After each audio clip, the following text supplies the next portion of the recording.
大家好，我是口奶爸。刚刚跑了5公里，匀速在7分钟多一点点，总时间用了35分钟31秒。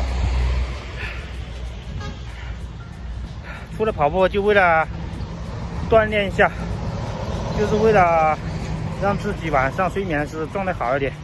因为今年过年来以后，睡眠晚上总是睡不好，还打呼噜。以前从来没打呼噜的，今年就时时刻刻会打点呼噜。我也不知道用什么方法解除，只能说我现在用运动来解除一下，看有没有用。因为我这边跑步也跑了差不多半个月了，但是最近这几天工作有点忙啊，又中断了。今天正好下班的早，又出来锻炼一下。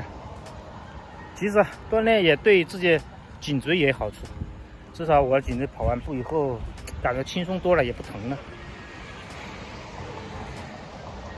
现在暂时每天坚持跑5公里，还不是跑得很快，也不是里程也跑得不是很多，慢慢来。首先是看一下这种运动能不能把我的晚上打呼噜的这个习惯消除了。